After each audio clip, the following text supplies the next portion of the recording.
जिंदगी का अफसाना अमूल्य रतन अमूल्य रतन अमूल्य रतन।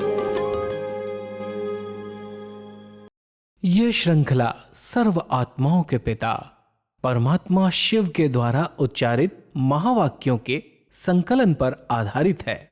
ओम शांति। कॉलीवुड स्टूडियो द्वारा प्रस्तुत अमूल्य रत्न में आप सभी का हार्दिक स्वागत है। कहते हैं वक्त से ज्यादा जिंदगी में अपना और पराया कोई और नहीं होता, क्योंकि जब वक्त अपना होता है तो सब अपने होते हैं, और यदि वक्त पराया हो जाए तो अपने भी पराये हो जाते हैं। इसलिए इस दुनिया में जो इंसान समय के महत्व को जानता है और समय अनुसार हर कर्म करता है, उसका वर्तमान, भूत और भविष्य स्वतः श्रेष्ठ बन जाता है। समय के महत्व को आज हम ईश्वरीय महावाक्यों द्वारा और विस्तार पूर्वक जानेंगे। महावाक्यों के स्पष्टीकरण के लिए हमारे मध्य हैं प्रजापिता ब्रह्मा कुमारी ईश्वरीय विश्वविद्यालय के वरिष्ठ राजयोगी शिक्षक आदरणीय राजू भाई साहब। तो सब आपका आज के एपिसोड में बहुत बहुत स्वागत है। तो पिछले एपिसोड में हम बात कर रहे थे 16 नवंबर 2006 के महावाक्यों पर, जिसका टॉपिक था अपने स्वमान की शान में रहो और समय के महत्व को जान एवर रेडी बनो। प्रथम हम समय के महत्व के बारे में समझ रहे थे। परमात्मा हमसे कहते हैं कि यह छोटा सा युग आयु में छोटा है, लेकिन बड़े ते बड़ी प्राप्ति का युग है, क्योंकि बड़े ते बड़ा बाप इस छोटे से युग में ही आता है और बड़े युगों में नहीं आता। यही छोटा सा युग है जिसमें सारे कल्प की प्राप्ति का बीज डालने का समय है। चाहे विश्व का राज्य प्राप्त करो, चाहे पूज्य बनो। तब संगम युग के समय के इस महत्वपूर्ण महत्व को थोड़ा स्पष्ट करें। परमात्मा हम सर्व आत्माओं के जो कल्याणकारी पिता हैं, उनका जब इस सृष्टि पर अवतरण होता है तो वो समय होता है कलयुग का अंत और सतयुग के आदि का, जिसको हम संगम कहते हैं जी। इस संगम युग में, इस छोटे से समय में, छोटे से युग में परमात्मा जब आते हैं और हम उनके बच्चे बनते हैं, उनके द्वारा हमें मार्गदर्शन मिलता है। पूरे कल्प की कमाई जमा करने का जैसे समय है जी, बीज बोने का समय है। हम सतयुग त्रेता के अंदर किस पद को प्राप्त करेंगे, उसकी पढ़ाई का ये समय है। तो इस समय के महत्व को अगर हम समझते हैं तो आधा कल्प के लिए सतयुग त्रेता में राज्य पद प्राप्त हो, द्वापर और कलयुग में श्रेष्ठ पूज्य पद प्राप्त हो, उन सब का जो समय है श्रेष्ठ बीज बोने का, श्रेष्ठ कर्म करने का, वो संगम युग है जी। क्योंकि परमात्मा इस समय पिता के रूप में, शिक्षक के रूप में और सतगुरु के रूप में विशेष अपने बच्चों को हर प्रकार का मार्गदर्शन दे रहे हैं, पालना दे रहे हैं। ऐसे युग में अगर हम बच्चे उनको समझ करके, समय के महत्व को जान करके कोई श्रेष्ठ कर्म करते हैं, उसकी पूरे कल्प के लिए प्रारब्ध बनती है। परमात्मा कहते हैं कि सारे कल्प के बीज डालने का समय यह है और डबल फल प्राप्त करने का समय है। भक्ति का फल भी अभी मिलता है और प्रत्यक्ष फल भी अभी मिलता है। अभी अभी किया, अभी अभी प्रत्यक्ष फल मिलता है और भविष्य भी बनता है। सारे कल्प में देखो ऐसा कोई युग है, क्योंकि इस समय ही बाप ने हर बच्चे को हथेली पर बड़े ते बड़ी सौगात दी है। अपनी सौगात याद है, स्वर्ग का राजभाग। मतलब संगम युग पर प्रत्यक्ष फल और भविष्य फल हमें कैसे प्राप्त होता है, इसको थोड़ा स्पष्ट करें। इस समय परमात्मा ने हम बच्चों के हाथों में जैसे स्वर्ग का राज्य भाग दिया है जी। अगर हम बच्चे कोई भी श्रेष्ठ कर्म करते हैं, कोई भी बीज बोते हैं, तो उसका प्रत्यक्ष फल अभी अभी मिलता है। शक्ति के रूप में, खुशी के रूप में, सहज योगी जीवन के रूप में, बहुत श्रेष्ठ जैसे भाग्यवान जीवन अनुभव होती है, प्रत्यक्ष फल है। और भविष्य के लिए जो श्रेष्ठ पद हम प्राप्त करना चाहते हैं, जिस पद की पढ़ाई है, वो भी जैसे प्रत्यक्ष फल के साथ साथ भविष्य का भी पद बन रहा है। भक्ति में भी हमें किस तरह का पूज्य पद प्राप्त करना, वो भी इस समय के श्रेष्ठ कर्म की प्रारब्ध है जी। तो जिस प्रकार के श्रेष्ठ कर्म का बीज हम बोते हैं संगम युग पर, परमात्मा की याद में रह करके उसी प्रकार का फल वर्तमान में भी मिल रहा है, प्रत्यक्ष फल भी मिल रहा है और भविष्य भी बहुत श्रेष्ठ श्रेष्ठ बन रहा है। जी। तो संगम युग ही बीज बोने का, पूरे कल्प में एक ही समय ऐसा है जो हम पूरे कल्प की कमाई इसी समय बना सकते, जमा कर सकते हैं। जी। और कोई भी समय ऐसा नहीं आएगा जब हम पूरे कल्प की कमाई कर सकें। इस कल्प के इस अंतिम समय में जब कलयुग का अंत हो रहा है, सतयुग आने वाला है, और ऐसे समय में डायरेक्ट परमात्मा जब इस सृष्टि पर आए हैं, उनके मार्गदर्शन में चल करके जो श्रेष्ठ कर्म किए जा रहे हैं, उससे पूरे कल्प की प्रारब्ध बन रही है। परमात्मा जी कहते हैं कि अभी आप मास्टर सर्वशक्तिवान बनते हो और कोई युग में मास्टर सर्वशक्तिवान का मर्तबा नहीं मिलता है। तो स्वयं के स्वमान में भी एकाग्र रहो और समय के महत्व को भी जानो। स्वयं और समय स्वयं का स्वमान है, समय का महत्व है, अलबेला नहीं बनना। तो सब इसको थोड़ा स्पष्ट करें। एक तरफ हम स्वयं के स्वमान की स्मृति में रहें कि यही एक समय है जब स्वयं सर्वशक्तिवान जो ऑलमाइटी हैं, वो अपने बच्चों को मास्टर सर्वशक्तिवान का टाइटल देते हैं, जी। सर्व शक्तियों का अधिकारी बनाते हैं। तो एक तरफ हम स्वयं के उस स्वमान में स्थित रहें और दूसरी तरफ संगम के इस समय के महत्व को जान करके कुछ न कुछ श्रेष्ठ कर्म का बीज जरूर बोएं। जी। जो भी हम करेंगे उसका ही फल हमें प्राप्त होगा। इसलिए परमात्मा कह रहे हैं स्वयं और समय, इन दोनों के महत्व को समझने वाला सदा के लिए अनेक जन्मों की प्रारब्ध अभी ही बना सकता है। तो बीज बोने का, प्रारब्ध बनाने का समय है। हम स्वयं को उस स्वरूप में स्थित रख करके सर्वशक्तियों का प्रयोग करें। स्वयं के प्रति जो भी शक्तियाँ परमात्मा ने दी हैं, मास्टर सर्वशक्तिवान की स्मृति में रह करके उनको हम समय पर यूज करें और समय के महत्व को समझ करके इसको हम सफल करें। जी। परमात्मा इसलिए आगे कहते हैं कि अभी अगर अलबेले बने तो बहुत कुछ अपनी प्राप्ति कम कर देंगे, क्योंकि जितना आगे बढ़ते हैं ना, उतना एक अलबेलापन आता है। बहुत अच्छे हैं, बहुत अच्छे चल रहे हैं, पहुंच जाएंगे, देखना पीछे नहीं रहेंगे, हो जाएगा। यह अलबेलापन और दूसरा रॉयल आलस से आता है।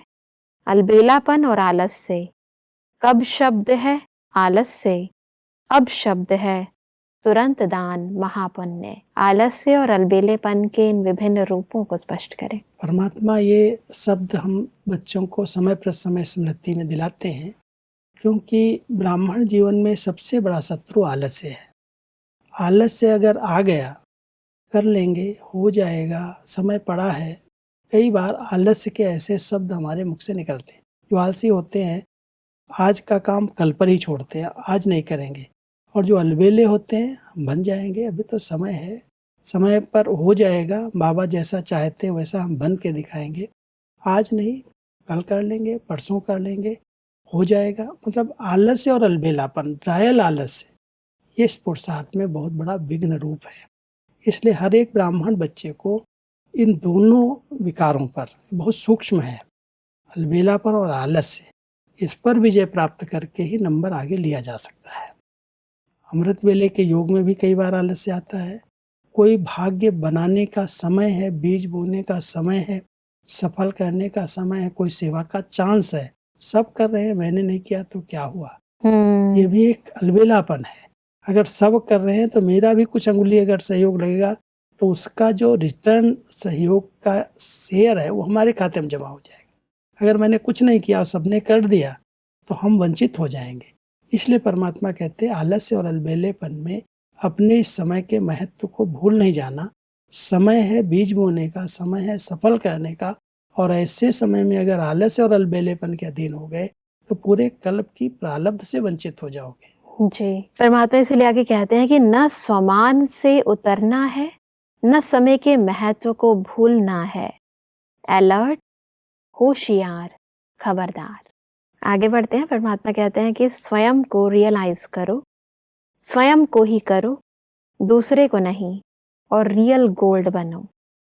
क्योंकि परमात्मा समझते हैं जिसने मेरा बाबा कहा वह साथ चले, बाराती होकर नहीं चले, परमात्मा के साथ श्रीमत का हाथ पकड़ साथ चले और फिर ब्रह्मा बाप के साथ पहले राज्य में आवे। स्वयं को रियलाइज करके ब्रह्मा बाप समान बनने की इस विधि को थोड़ा स्पष्ट करें। परमात्मा हम सबको जब रियलाइज कहते हैं तो रियल आइज माना रियल मैं जो हूँ जैसा हूँ उसको रियलाइज करें। कई बार हम अलबेलेपन में हम ठीक हैं, हम अच्छे हैं, पुरुषार्थी हैं, पास हो जाएंगे। रियल जो रियल गोल्ड है, जो आत्मा बिल्कुल प्योर है, शुद्ध है, उसको ध्यान पर रखते हुए और वर्तमान जो हमारी स्टेज है उसको रियलाइज करें कि जो हमें बनना है, जिस प्रकार से बाबा हमें बनाना चाहते हैं, बिल्कुल संपूर्ण पावन, संपूर्ण स्वच्छ, रियल गोल्ड, क्या उसमें और अभी की हमारी स्टेज में अंतर है, उसको रियलाइज करना। जी। और अगर उस अंतर को है तो उसे मिटाना है। उसके लिए हमें पुरुषार्थ करके रियल बन करके दिखाना, इसको कहते हैं रियलाइजेशन। जी। महसूसता की शक्ति। जब तक कोई ने रियल को रियलाइज नहीं किया है तब तक अपने को परिवर्तन नहीं कर सकता। इसलिए अपने स्वमान में रह करके, अपनी ऊंची स्थिति में रह करके हमें अपने रियल स्वरूप को रियलाइज करना है। तो परमात्मा का जो वायदा है कि बच्चे साथ चलेंगे, साथ आएंगे, तो शिव बाबा के साथ हम परमधाम घर जाएंगे और फिर ब्रह्मा बाबा के साथ नई सृष्टि में पार्ट बजाने के लिए पहले जन्म में आएंगे। साथ जाना है और साथ आना है। जाना हम सबको शिव बाबा के साथ है। शिव बाबा फिर आएगा नहीं सतयुग में, लेकिन ब्रह्मा बाबा की आत्मा जो फर्स्ट जन्म में आएगी उसके साथ पार्ट बजाने का भाग्य हमें प्राप्त होगा अगर हम इस समय रियल गोल्ड बनेंगे तो रियल गोल्ड बनने वाली आत्माएं साथ जाएंगी और फिर ब्रह्मा बाबा के साथ पार्ट बजाने के लिए नई सृष्टि में आएंगे। परमात्मा कहते हैं कि सभी कहते हैं ना, ब्रह्मा बाप से हमारा बहुत प्यार है। तो प्यार की निशानी क्या होती है? साथ रहे, साथ चले, साथ आए, यह है प्यार का सबूत। पसंद है साथ रहना, साथ चलना, साथ आना पसंद है पसंद तो जो चीज़ पसंद होती है उसको छोड़ा थोड़े ही जाता है। तो बाप की हर बच्चे के साथ प्रीत की रीति यही है कि साथ चले, पीछे पीछे नहीं। अगर कुछ रह जाएगा तो धर्मराज की सजा के लिए रुकना पड़ेगा। अगर कुछ रह जाएगा, इससे क्या तात्पर्य है? कोई भी कमी, कोई भी संस्कार, कोई भी ऐसी पाप कर्म की गठरी जिसको कहते हैं, अगर वो रह गई, जी। हमने पूरा चुक तो नहीं किया। दो ही आधार हैं आत्मा को पावन बनाने के। एक है योग का बल। अगर हम अच्छी तरह से बाबा की याद में, बहुत प्यार में समाये हुए रहते हैं तो योग से आत्मा पावन बनती जाती है। और अगर इस बल से, योग की कमाई से हम पावन नहीं बने तो दूसरा रास्ता है सजाएं, धर्मराजपुरी। जी। तो परमात्मा हम सबको कह रहे हैं कि अगर साथ चलना है, साथ चलने के लिए और साथ राज्य में आने के लिए कुछ भी अभी जो भी पुराना खाता है वो रह न जाए, वो सब चुकतू करके आत्मा को संपूर्ण पावन बना करके फिर साथ चलो। और अगर रह गया, कुछ भी रह गया तो फिर रुकना पड़ेगा। जैसे कस्टम देना पड़ेगा, अगर कोई चीज रह गई तो वो कस्टम देने का स्थान है धर्मराजपुरी। इसलिए परमात्मा कहता है अगर आप चुकतू करने लगे हिसाब किताब धर्मराजपुरी का तो बाबा तो चला जाएगा और आप बच्चे पीछे पीछे रह जाएंगे। परमात्मा के कहते हैं कि प्यार और निस्वार्थ भाव से सेवा करते तो पुण्य की भंडारी ऑटोमेटिक भरती जाती है। हाथ से डालने की जरूरत नहीं है, सिर्फ प्यार से सेवा करने की बात है। तो प्यार से सेवा करने से कैसे पुण्य की भंडारी बढ़ती है, इसको थोड़ा स्पष्ट करें। परमात्मा हम सबको भिन्न भिन्न विधियां अपने पुण्य की पूंजी जमा करने की बताते हैं कि अगर कोई भी सेवा बहुत दिल से, प्यार से की जाती है तो उस प्यार की सेवा से जो हमारा पुण्य बनता है वो पुण्य की पूंजी कहते हैं, वो भंडारी में जमा होती जाती है। स्थूल में कोई ने थोड़ा भंडारी में डाला, उसका रिटर्न तो उसको मिलता ही है। जी। कोई ने पैसा दिया, कोई सहयोग दिया। लेकिन अगर प्यार से किसी कार्य में हम हाथ बटाते हैं, सेवा देते हैं, तो उसका पुण्य जो जमा होता है, परमात्मा कह रहे वो भी आपकी भंडारी में फुल होना चाहिए। क्योंकि ये पुण्य की पूंजी श्रेष्ठ कर्म करने से बनती है। लेकिन वो श्रेष्ठ कर्म क्या है, कोई भी कर्म करे उस कर्म का दिखावा न हो। कहते हैं गुप्त दान महापुण्य। जो कार्य किया जाए वो बहुत गुप्त हो, कोई को पता भी न चले, तुरंत दान महापुण्य। ब्रह्मा बाबा ने जो कुछ किया इस हाथ से अगर किया तो इसको भी पता नहीं चलने दिया, इतना गुप्त किया, मैं कुछ नहीं करता हूँ। जी। ऐसे ही जो बच्चे ऐसे गुप्त रीति से कोई श्रेष्ठ कार्य करते हैं, प्यार से करते हैं, बहुत गुप्त रीति से करते हैं, उनके पुण्य की भंडारी भर जाती है। इसलिए परमात्मा हम सबका ध्यान खिंचवाते हैं, केवल भंडारी में डाल दिया नहीं, लेकिन जो सेवा सामने आए उसको प्यार से करो। आगे बढ़ते हैं। परमात्मा कहते हैं कि अभी समय के अनुसार एक ही समय डबल सेवा चाहिए, विश्व की भी और स्वयं की भी। सारे वर्ल्ड में सुख शांति की किरणें देना है तो आप सोचो अभी कितनी आत्माएं रही हुई हैं, चाहे विदेश में चाहे देश में, तो वह सेवा करनी है ना। हर रोज यह चेक करो कि डबल सेवा हुई, कितनी परसेंट में हुई, पावरफुल हुई या परसेंटेज में हुई। सब इस चार्ट को रखने की क्या विधि है, थोड़ा स्पष्ट करें। एक है स्व सेवा, दूसरी है विश्व सेवा। जी। और विश्व सेवा के लिए एक स्थान पर बैठ करके भी वो की जा सकती है, केवल वहाँ जा करके ही नहीं। आजकल तो साइंस के साधन हैं, उनके द्वारा भी संदेश पहुँच रहा है। लेकिन परमात्मा हम सबका ध्यान खिंचवा रहे हैं, जितनी स्व की स्थिति श्रेष्ठ होगी, जी। जितना हम उस स्वमान में स्थित रहेंगे, हमारे अच्छे पवित्र वाइब्रेशन मनसा द्वारा पूरे विश्व की आत्माओं को कुछ न कुछ अनुभूति कराएंगे। ये सेवा बहुत गुप्त है, मनसा सेवा है और बड़ी शुभ भावना संपन्न सेवा है। हर आत्मा को मुक्ति मिले, हर आत्मा को बाबा का संदेश मिले, हर आत्मा परमात्मा से अपना जन्म सिद्ध अधिकार ले, वर्षा प्राप्त करे, इस शुभ भावना के संकल्प एक स्थान पर बैठे पूरे विश्व के ऊपर देना, किरणों के रूप में फैलाना, ये है विश्व सेवा का साधन, सबसे श्रेष्ठ सेवा है। जी। इसलिए परमात्मा कहते हैं पहले स्व को संपन्न बनाने की सेवा करो और फिर साथ साथ विश्व कल्याण की सेवा के लिए कुछ समय रख करके उन आत्माओं को शांति की, पवित्रता की, समीप आने की सकाश दो, जिससे वो अपना अधिकार ले सके। बिल्कुल। परमात्मा ये कहते हैं अब ऐसा वायुमंडल बनाओ जो एक दो को देखकर सभी जैसे रेस करते हैं ना, रीस नहीं रेस करते हैं, तो कोशिश करते हैं नंबर आगे जाएं। लेकिन आप खुद तो आगे जाओ, लेकिन साथियों को भी ऐसी लिफ्ट दो जो वह भी आगे जाएं। ठीक है ना? ऐसी हिम्मत है ना? हर एक सेंटर का वायुमंडल ऐसा हो जैसे मधुबन का वायुमंडल। तो सब वायुमंडल को श्रेष्ठ बनाने की इस विधि को थोड़ा स्पष्ट करें। संगठन में अगर सबके प्रति ये भावना रहती है, सब आगे बढ़े, सब आगे बढ़े, सबके प्रति यही उम्मीद रहे कि सब रेस करें पुरुषार्थ में, सबकी स्थिति अच्छी हो, सब विश्व सेवा में बेहद में अपना तन मन धन सफल करें, तो उसके लिए हर एक आत्मा के प्रति बहुत शुभ भावना चाहिए।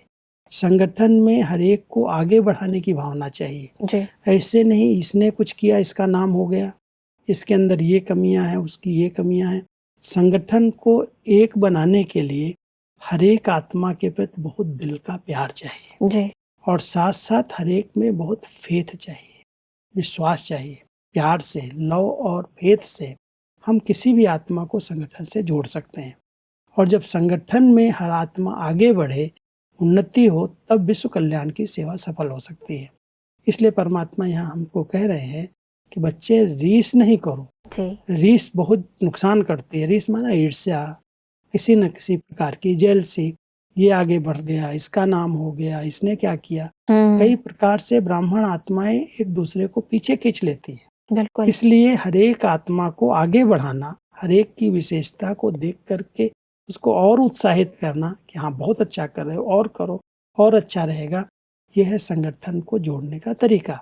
और जब ऐसे संगठन को हम जोड़ करके कोई एक वायुमंडल बना देते हैं, सब रेस कर रहे हैं, कोई भी पीछे नहीं है, सब एक दूसरे से आगे योग में आगे जा रहे हैं, सेवाओं में आगे जा रहे हैं, अच्छा मंथन चिंतन कर रहे हैं, सब व्यर्थ से मुक्त हो रहे हैं, तो एक संगठन पावरफुल बन जाता है। तो परमात्मा कह रहे हैं इससे मधुबन का वायुमंडल बहुत आकर्षित करता है, क्योंकि यहाँ रहने वालों ने अपनी स्थिति ऐसी बनाई है, किसी भी प्रकार के अगर पर चिंतन पर दर्शन में नहीं जाते हैं तो स्थान का वायुमंडल अपने आप आकर्षक हो जाता है।